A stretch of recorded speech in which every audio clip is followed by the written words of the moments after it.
Out here on the Forgotten Moons, you'll learn two things fast: how to tell worthless rock from a payday crystal, and how to spot trouble when it comes crashing down from the sky. That day, trouble came in the form of a smoking luxury yacht and the woman inside it. The whine of the laser drill was the only music Jax had heard in 3 months. It was a high, monotonous tune, the soundtrack to his life on Kestis 4. The sound bored its way through solid rock, and on most days, it felt like it was boring its way straight through his skull, too. He wiped a layer of gritty gray dust from his console, his eyes scanning the flickering geological data. Nothing. For the 5th hour in a row, just worthless rock. Outside his small, pressurized mining camp, the landscape was an endless sea of the same gray dust, broken only by the skeletal silhouettes of jagged rock formations under a permanently bruised purple sky.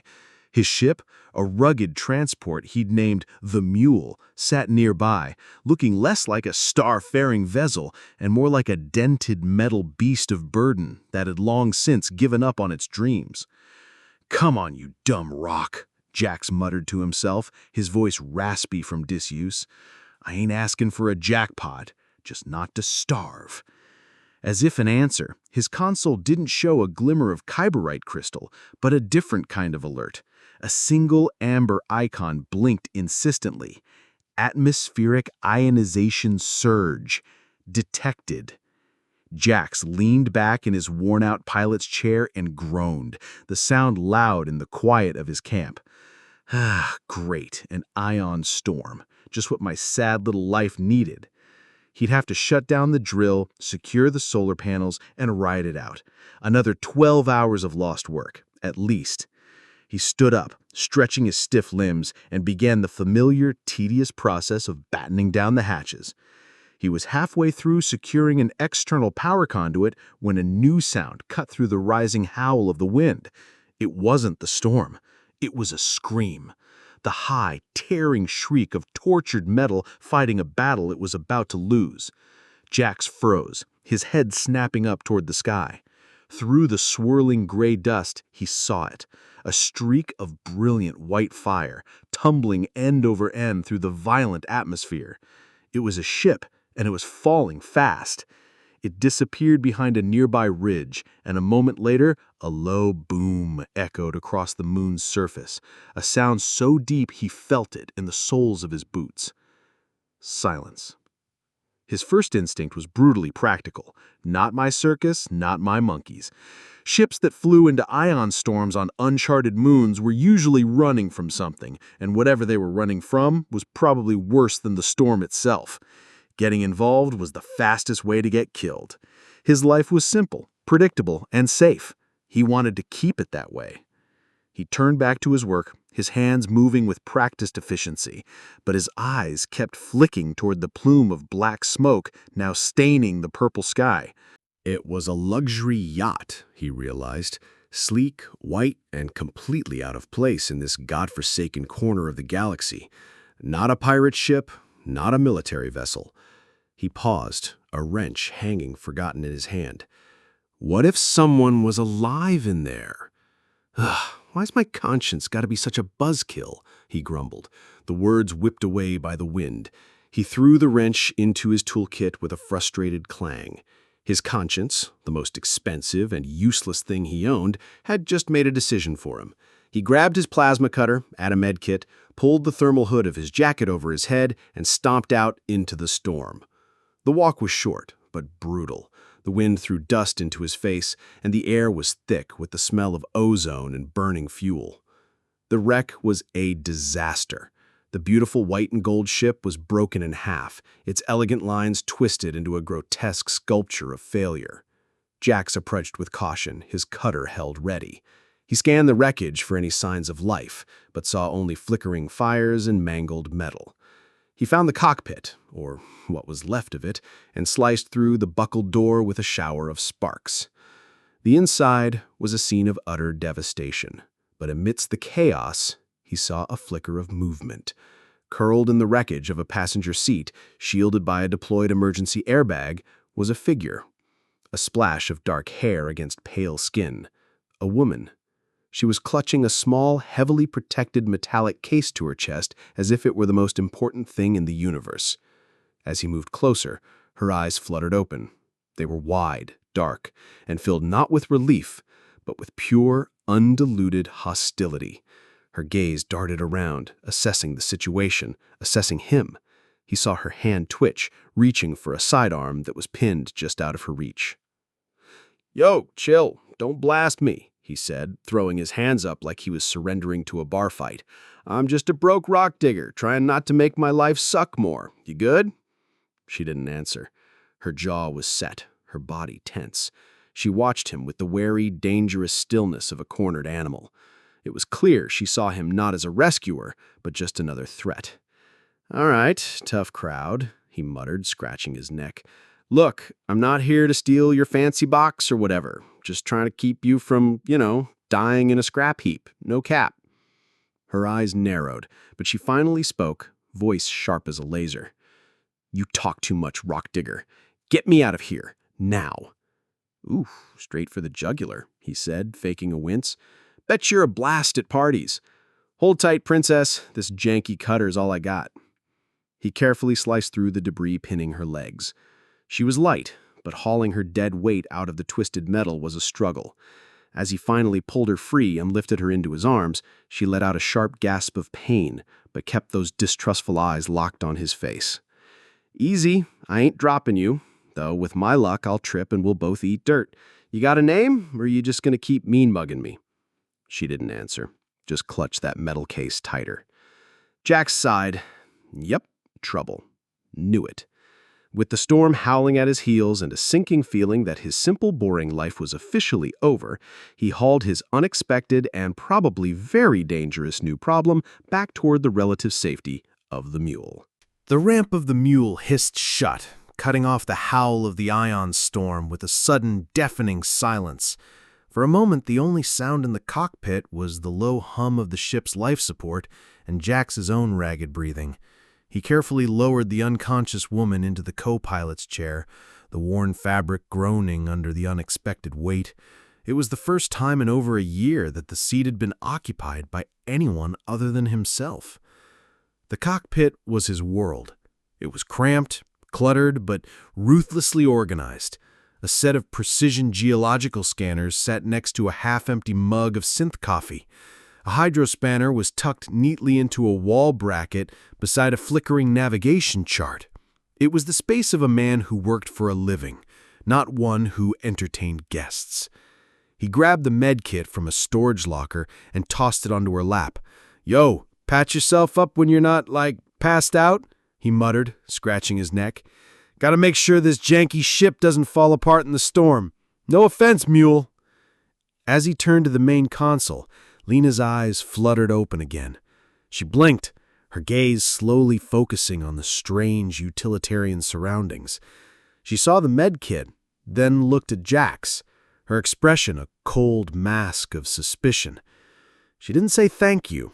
She said nothing at all, simply pulling the kit closer and opening it with practiced, efficient movements.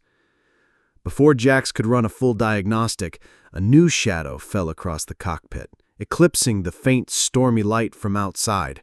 It was a deep, unnatural darkness. A low vibration ran through the floor plates of the mule, a tremor that had nothing to do with the wind. Jax froze, his hand hovering over the console. He looked at the forward viewport and felt a cold knot tighten in his stomach. Descending from the bruised purple clouds was a ship. It was a brutish, ugly vessel, all sharp angles and weapon emplantments, looking like a predator that had evolved for the sole purpose of hunting. It dwarfed the mule, settling on the ground a few hundred meters away with an arrogant finality that made the hair on Jax's arms stand up. The comms panel crackled to life, an incoming hail forcing itself through. Jax hesitated for a fraction of a second before accepting. He didn't need to. The voice that boomed through the speakers was so powerful it seemed to shake the very air inside the cockpit. It was a low, gravelly rumble, dripping with menace and absolute authority. "Prospector, you got something that ain't yours. I see your heat signature. Hand over the girl and that box she's clutching, or I'll turn your sad little ship into space dust." Jax's blood ran cold. He flicked his eyes toward Lena. He saw the flicker of recognition in her gaze, a deep, primal fear she was trying to hide under that tough girl vibe. His eyes then darted to the small, metallic case she was now clutching with white-knuckled intensity. The pieces clicked into place with horrifying speed. The luxury yacht, the crash that wasn't an accident, the lone survivor who was really a fugitive. This wasn't a rescue. He had stumbled into the middle of a hunt, and the hunter didn't look like the kind of man who left witnesses. This dude's gonna vape us both, no cap, Jax thought with absolute certainty. It wasn't a heroic impulse that made his decision. It was pure, simple survival. "All right, hold on tight, princess," he yelled, voice cutting through the tense silence. He threw himself into the pilot's chair, his hands flying across the console in a blur of motion. The mule roared to life, not with a smooth hum, but with the deep, bone-rattling industrial engine waking up from its slumber. Warning lights flashed across the board as he bypassed all the standard pre-flight checks. A lance of crimson energy erupted from the warship, striking the ground where the mule had been parked just moments before. The explosion threw up a massive cloud of gray dust, a temporary smokescreen. It was the only chance he was going to get. Jax slammed the throttle forward. The mule surged ahead, not into the sky, but straight toward the labyrinthine network of canyons that crisscrossed the moon's surface. It was his backyard. He knew every twist, every turn, every treacherous overhang. "Yo, heads up! They're shooting from the left!" Lena shouted, her voice sharp but steady, like she'd been in worse scraps than this. Her initial shock was gone, replaced by the focused calm of a pro. Her eyes were glued to the tactical display, tracking a big, angry red icon closing in on their tail. Jax yanked the controls hard to the left, and the old transport ship groaned like it was personally offended, its hull scraping against the canyon wall with a deafening screech of metal on rock. A volley of plasma fire screamed past where his cockpit had been a second ago, impacting the far wall and showering them with vaporized rock. "Man, these guys are way too fast for my janky-ass ship," Jax grunted, knuckles white on the control yoke. "Stop whining! Their cannons can't track us in these tight turns," Lena snapped back, her brain clocking the situation like a damn supercomputer. "Keep it close to the walls." "Bet, boss lady," Jax muttered, diving the ship into an even narrower ravine. The enemy warship was forced to pull up, its massive frame unable to follow. But seconds later, it reappeared above them, firing down from overhead. It was a deadly game of cat and mouse. The mule was the mouse, scuttling through the cracks, while the cat prowled above, swiping with claws of fire. Jax spotted a narrow, natural rock arch ahead, a shortcut he'd used 100 times. It was a massive risk. "Yo, I'm threading the needle," he shouted. "You're gonna get us killed, rock digger," Lena yelled, gripping her seat. "No choice, unless you want to be space toast." He pushed the engines to their absolute limit. The mule shot through the opening, its wings clearing the rock by mere inches. A moment later, a massive explosion rocked their ship as a plasma bolt obliterated the archway behind them. They had made it. But they weren't clear yet. The warship was relentless. Jax knew he couldn't outrun it forever. He had one last desperate card to play. "Shutting down everything that ain't nailed down. Shit's about to get wild," he warned. He diverted all available energy to the rear shields and engines and steered the mule directly back into the heart of the ion storm, into a swirling vortex of electromagnetic chaos he knew the larger ship's delicate sensors couldn't handle.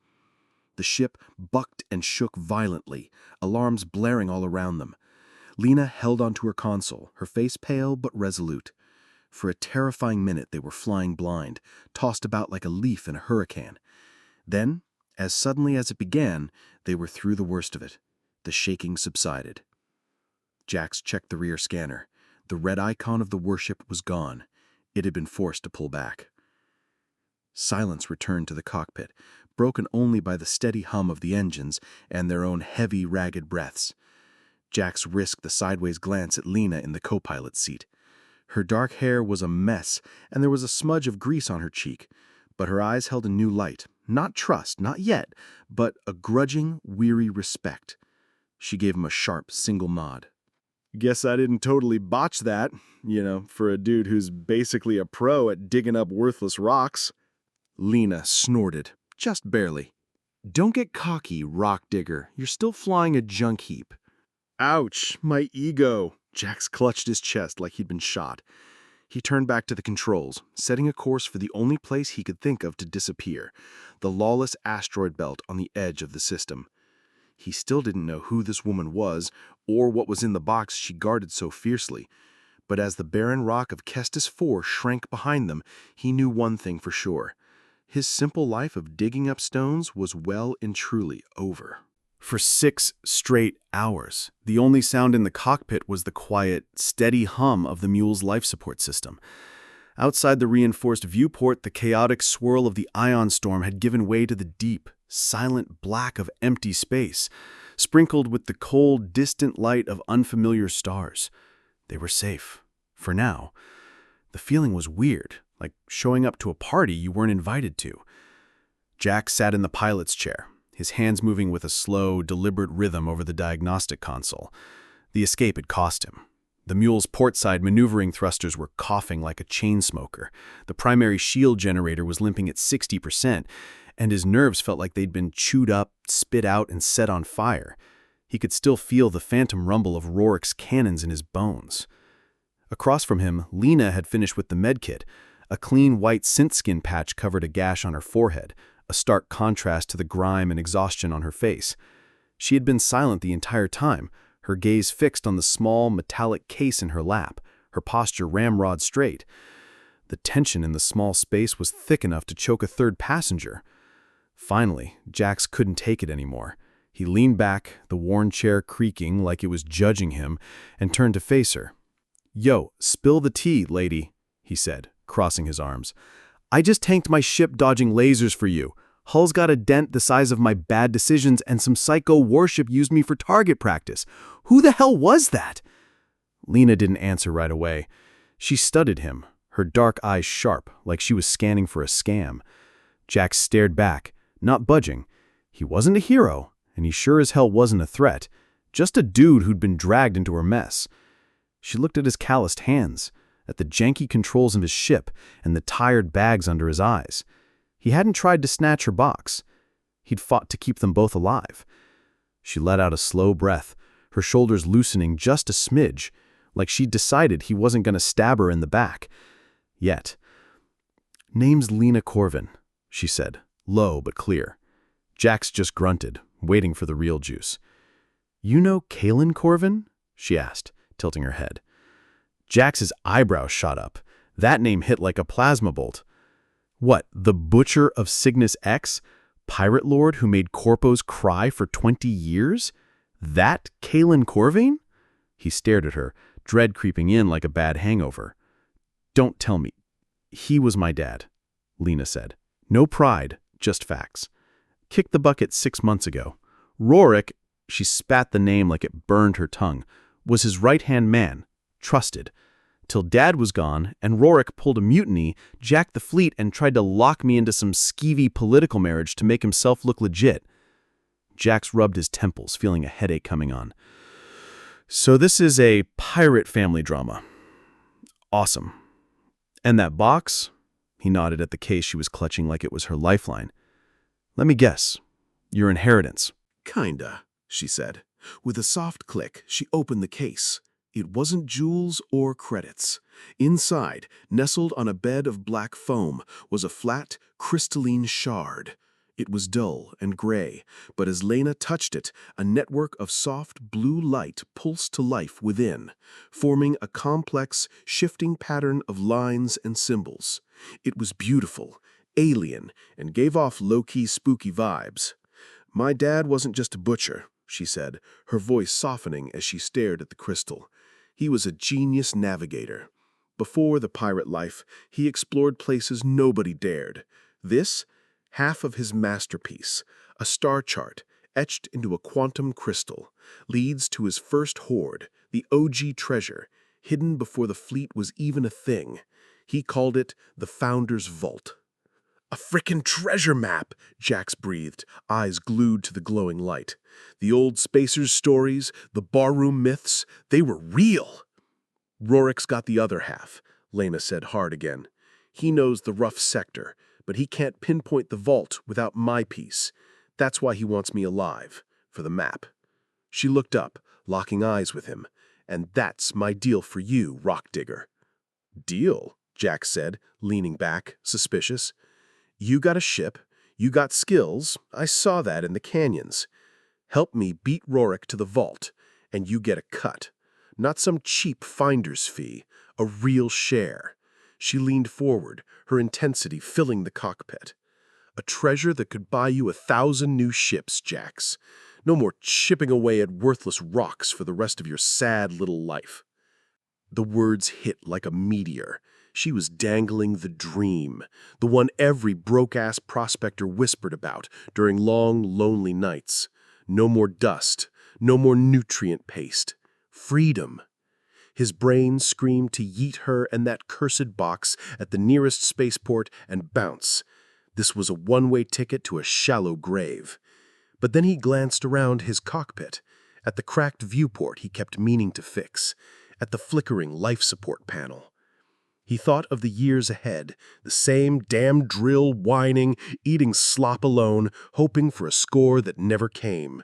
This was it. The big score had crashed right into his lap. "Oh, you're gonna get me killed," he groaned, rubbing his face like he could scrub away his bad decisions. "I'm a pro at digging trash rocks, not playing pirate treasure hunt." Lena's lips twitched, almost a smile. It softened her face, made her look less like a laser ready to fire. "Only if we're dumb enough to get caught," she shot back. "What kind of cut we're talking?" Jax asked, the practical prospector kicking in. 50-50, she said, no hesitation. "We get there together, we split it together." Jax stared at her for a long beat, then let out a sigh like he was signing his own death warrant. "All right, Lena Corvin, you got yourself a partner, even if I'm the galaxy's worst bet." Lena took his outstretched hand, her grip firm, no nonsense.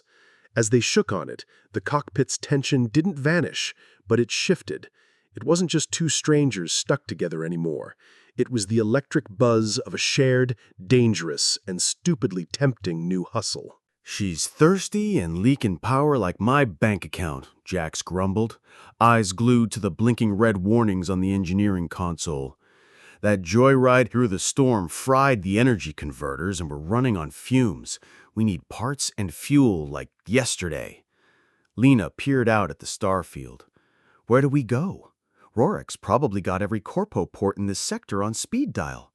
"Nah, we ain't hitting no corpo port," Jack said with a crooked grin. "We're going where a fancy pants like you sticks out like a sore thumb. Welcome to the Grit." The Grit wasn't so much a space station as it was a massive, drifting chunk of rock, hollowed out into a chaotic, lawless hub for smugglers, bounty hunters, and anyone allergic to rules. As the mule limped into a grimy docking bay, the air that filtered in reeked of scorched metal, sketchy fried food, and straight-up desperation. Neon signs in a dozen alien languages flickered over crowded walkways, casting long, dancing shadows. "Yo, stick with me, don't stare at anyone, and for the love of stars, don't look like you're loaded," Jack said, pulling the hood of his jacket up. "This place eats rich vibes for breakfast." Lena nodded, her hand hovering near the small blaster she'd scavenged from a wrecked ship. She ditched her torn fancy getup for a pair of Jax's spare work coveralls. They were baggy as hell, but they made her look like just another grease-stained nobody, hiding her billboard-worthy face and helping her blend in. Their destination was a chop shop run by a four-armed Ardenian named Grek, a shady but fair dealer in salvaged chip parts. To get there, they had to navigate the Grand Bazaar, the station's chaotic heart. It was sensory overload, shouting merchants, sizzling food stalls, and the high-pitched chatter of weird alien critters in cages. The narrow walkway was a river of bodies, a jostling mix of species from across the outer rim. Jax moved with a practiced ease, weaving through the crowd like a pro at dodging trouble. Lena stuck close, her senses on high alert, scanning every face, every shadow like she was born for this. They were halfway to Grex when Jax felt it, a weird vibe, like the crowd got too quiet behind them, eyes burning into his back. He didn't turn. "We're screwed," he muttered, voice low. "We got company." Lena didn't ask how he knew. "How many?" she whispered. 3. Twi'lek with face tats chilling at the noodle stand, Wookiee pretending to shop for guns, and some dude in a long coat trying to flank us. Pros, no cap. Rorik's bounty hunters, Lena hissed, her hand tightening on her blaster. "Nah, don't pull that thing," Jack said quick. "You start blasting here, it's a riot. We walk chill, on my mark we bolt." They took 3 more steps before the trap sprang. The Twi'lek slid into Lena's path, fast as hell. "Rorik says hi," he sneered, grabbing for her arm. "Wants his property back." Property was the wrong word. Lena moved like a damn ninja. Before the Twi'lek could touch her, she spun, slamming her elbow into his ribs. He gasped, and she hooked her leg behind his, dropping him to the grimy floor with a thud that felt good. The Wookiee roared and charged, waving a vibro-axe like he was auditioning for a horror holo. The crowd screamed and scattered.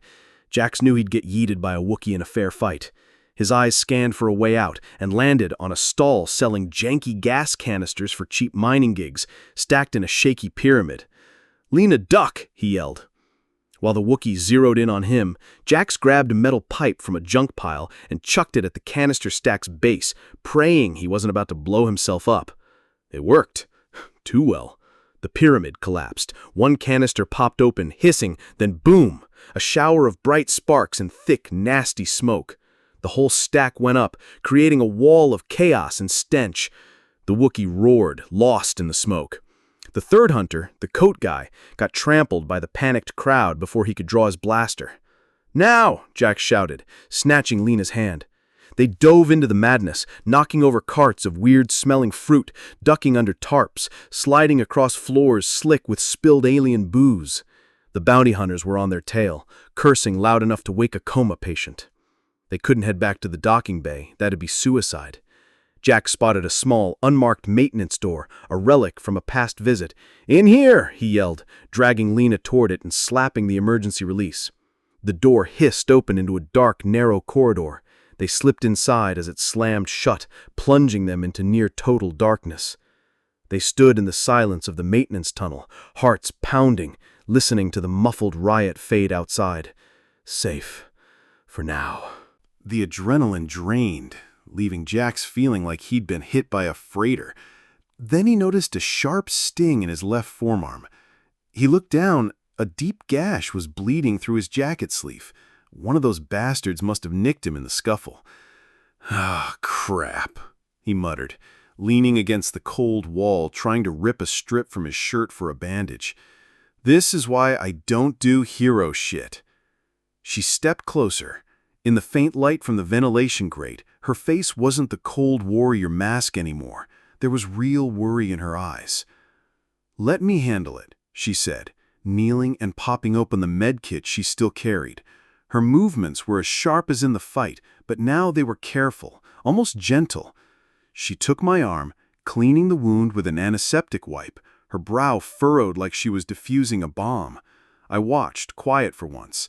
The dim light caught her dark hair, and her eyes had this focused intensity that made me forget the pain for a second. This was the same woman who dropped a Twi'lek without blinking, but now her hands were steady, soft, like she actually gave a damn.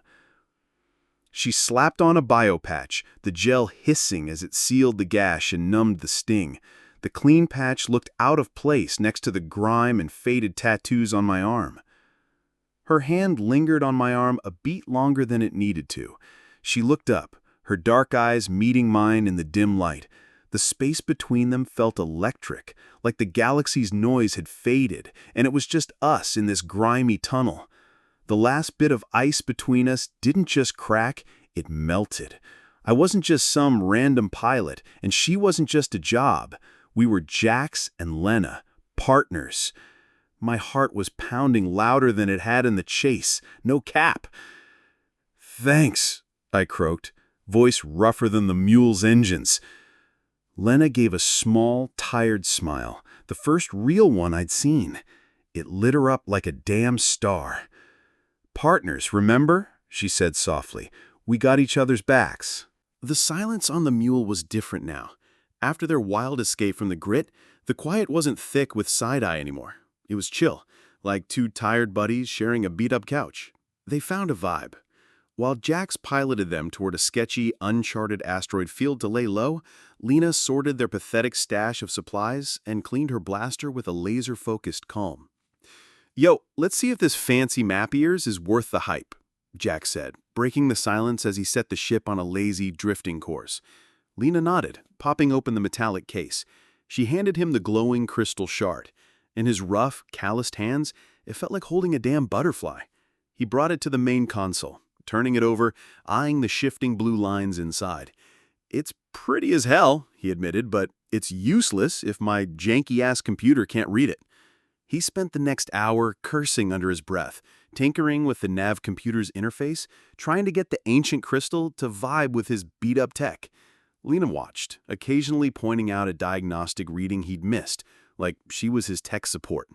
Finally, with a soft ping, the main hollow screen flickered to life, projecting a 3D star chart. A single, jagged blue line cut through it, but it dead-ended in a vast empty sector labeled unexplored. "That's it?" Jax groaned, slumping back. "Half a map? It's like a treasure hunt with a post-it note. We got a direction, but it's a needle in 1,000 haystacks." Lena's face fell. "Rorek's got the other half. It's gotta have the final coordinates." They stared at the screen, a vibe of, well, shit, settling in the cockpit. Jax zoomed in on the endpoint of the glowing line, brow furrowed. The pattern had felt familiar, like something from a bar story, not from any modern chart. It was fancier, older. Then it hit him.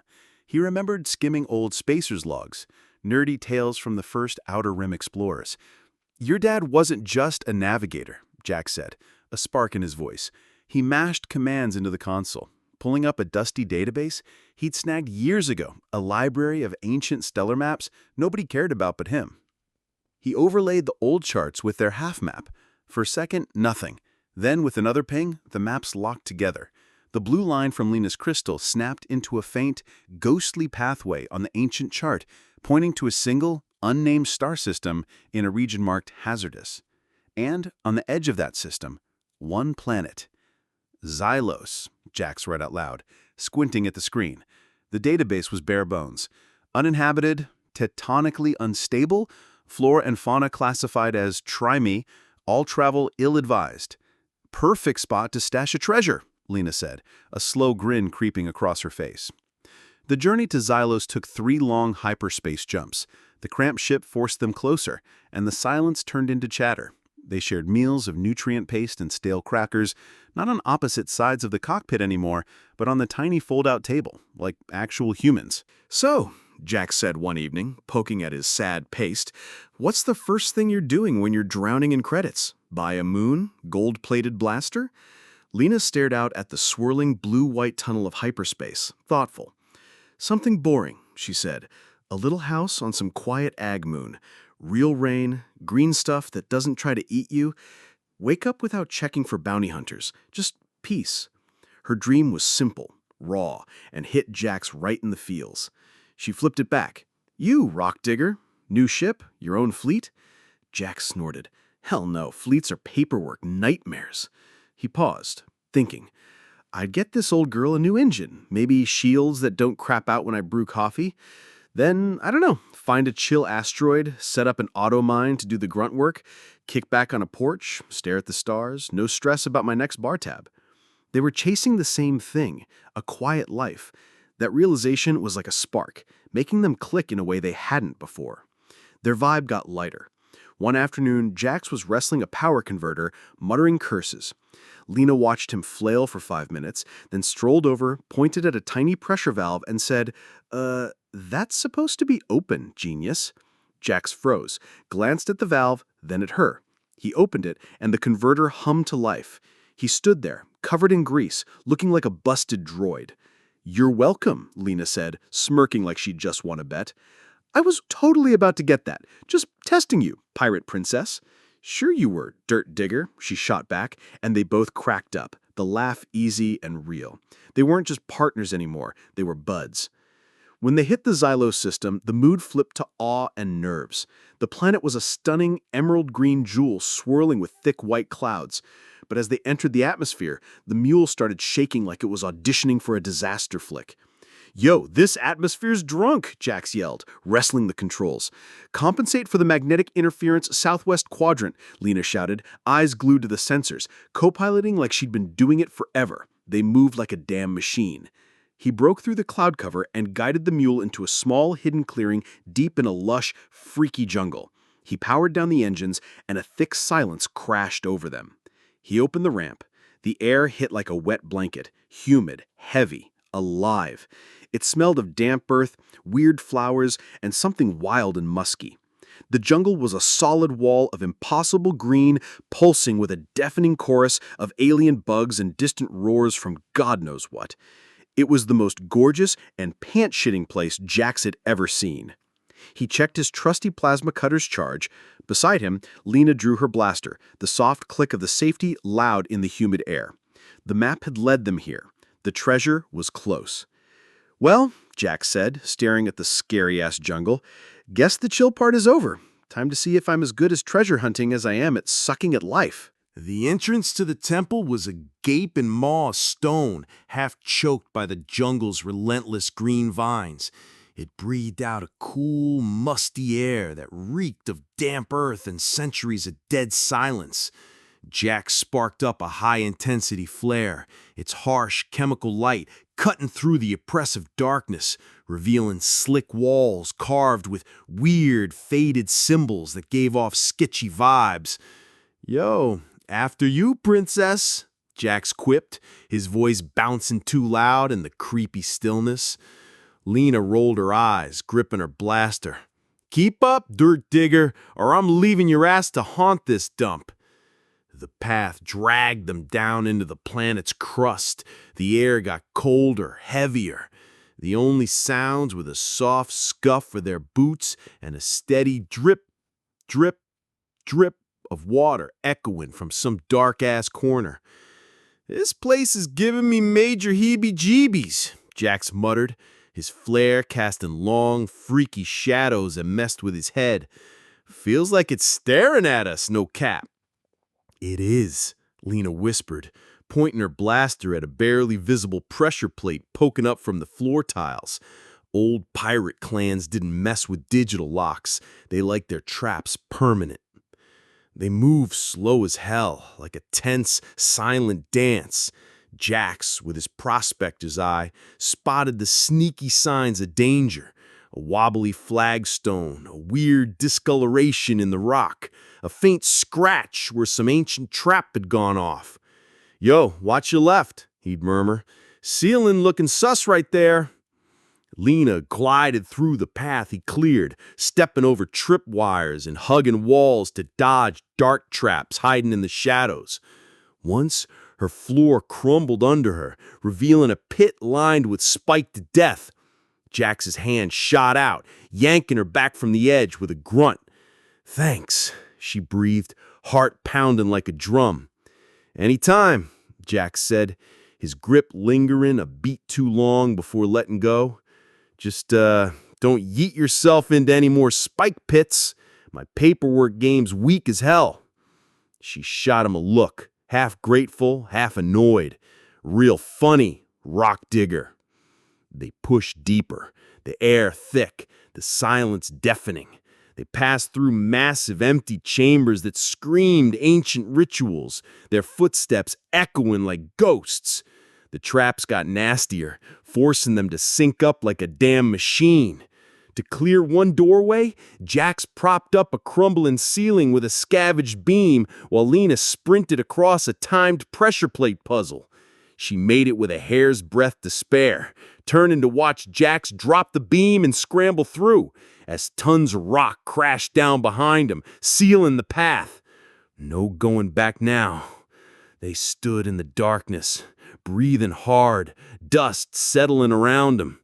Cut off from the world, they were one unit, bound by absolute trust and the shared goal of not dying. Man, Jack said, sparking a new flare. For a treasure hunt, this has way too many almost died moments for my liking. Lena smirked, her teeth flashing in the gloom. What, you thought we'd get a VIP tour with free snacks? Jack snorted, the sound weirdly warm in the cold, dead space. A dude can dream, right? Ahead, a faint golden light pulsed from around a corner. It was warm, inviting, a total 180 from the creepy darkness they'd been slogging through. The treasure room. They'd made it. Bet it's booby-fapped to hell, Jax muttered, eyeing the glow like it might bite. If I die now, I'm haunting you, pirate princess. They rounded the final corner and froze, jaws dropping. It wasn't just a room, it was frickin' cavern, stuffed to the brim with gold. Mounds of coins, jeweled-crusted goblets, stacks of platinum bars, and artifacts from 100 dead worlds towered in the center.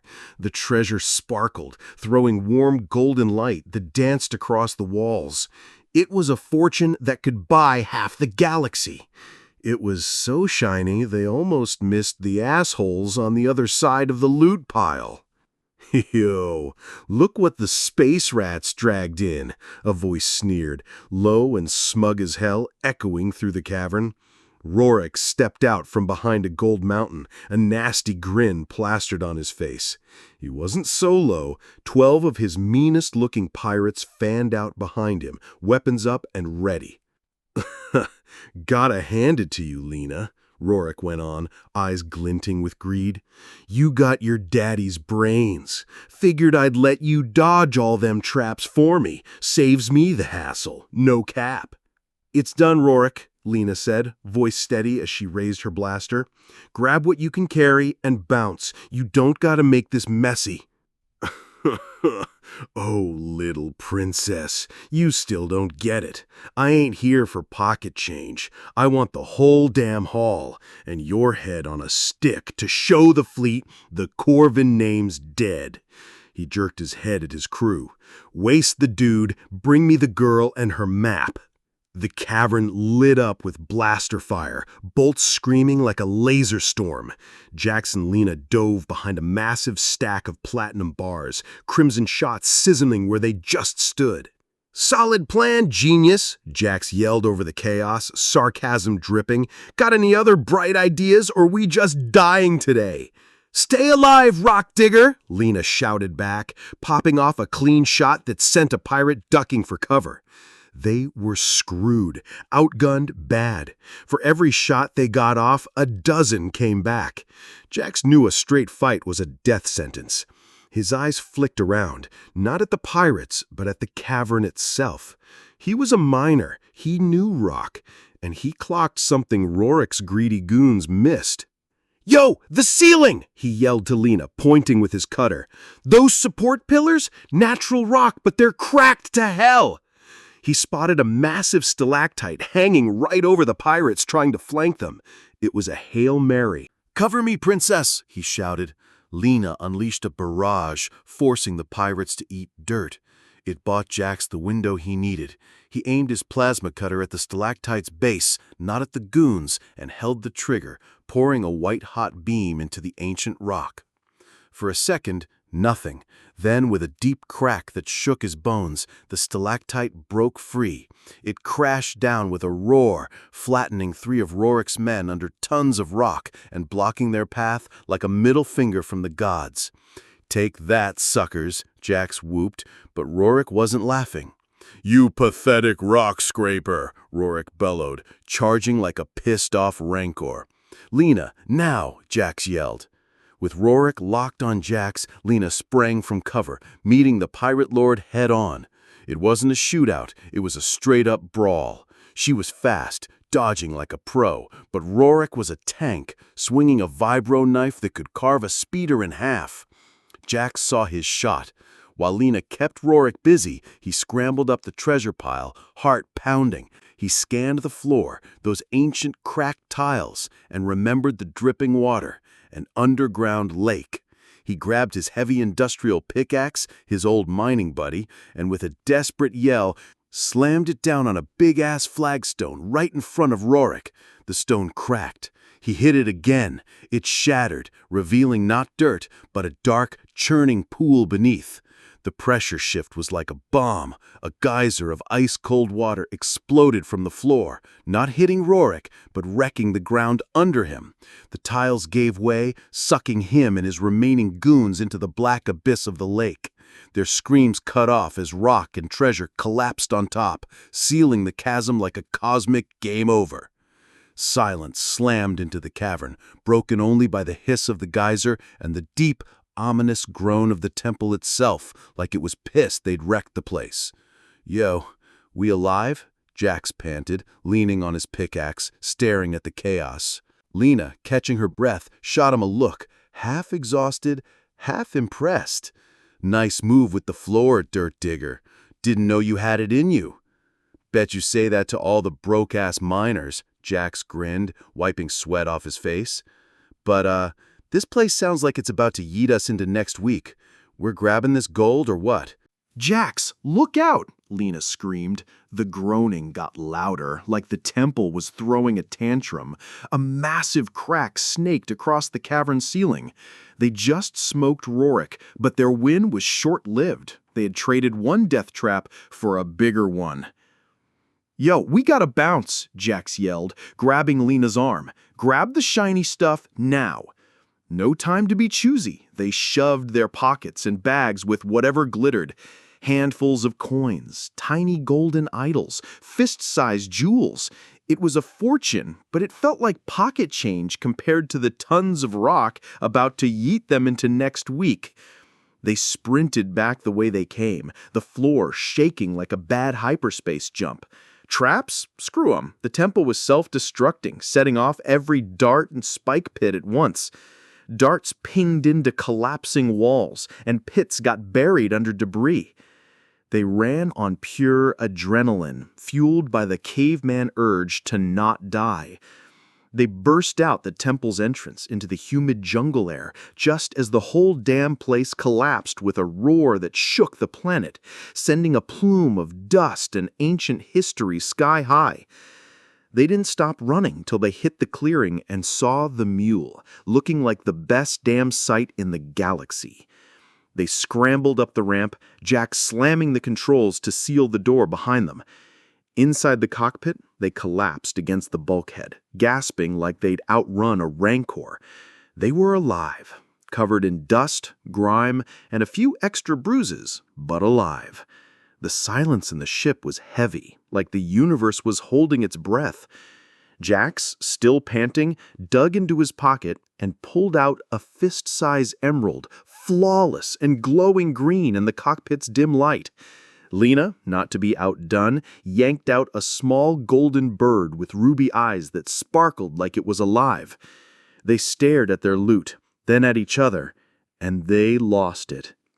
It wasn't a victory laugh. It was straight up hysterical, the kind of cackle you'd let out when you've stared death in the face and mooned it. The laughter burned away the fear, the stress, the holy shit we almost died vibes. When they finally calmed down, they were left staring at each other in the quiet, cozy cockpit. The adrenaline was gone, replaced by something warm, electric, that had been simmering since he pulled her from that wreck. Jax really saw her then. Not the pirate's daughter, not the mission, not even just his partner. He saw Lena, the woman who'd fought with him, trusted him, laughed with him, the one who made his lonely-ass life feel like it was worth living. He didn't overthink it. Hell, he didn't think at all. He just moved, closing the tiny gap between them, his hand gently cupping her cheek, thumb brushing off a smudge of dirt. Her eyes widened, breath hitching. Then he kissed her. It wasn't some soft, sappy kiss. It was raw, desperate, full of everything they'd been through. dust, adrenaline, and the promise of something new. Lena's arms wrapped around his neck, pulling him closer, kissing him back with the same fierce energy. It was a kiss that screamed, "We frickin' made it." When they pulled apart, foreheads pressed together, they were breathless. The loot they'd grabbed lay forgotten on the floor. "So," Lena whispered, a grin in her voice, "guess your life just got hella complicated, rock digger." Jax flashed a lopsided grin, eyes sparkling like that damn emerald. "Yeah, princess," he said, glancing from her to the star field outside, "and I ain't mad about it, no cap." He'd spent years digging for treasure in the dirt, never thought the real jackpot would crash land from the sky. He squeezed her hand, slid into the pilot's seat, and fired up the controls. The mule, their beat-up, trusty, beautiful ship, lifted off the jungle floor, leaving the ruined temple and their old lives in the dust. Together, they punched in a course for the brightest star on the horizon, not running from anything, but finally flying toward everything. "Bet this thing's gonna break down halfway," Jax muttered, patting the console. "But with my luck, you're stuck with me anyway." Lena smirked, leaning back in the co-pilot seat. "Good. Someone's got to keep your sorry ass alive."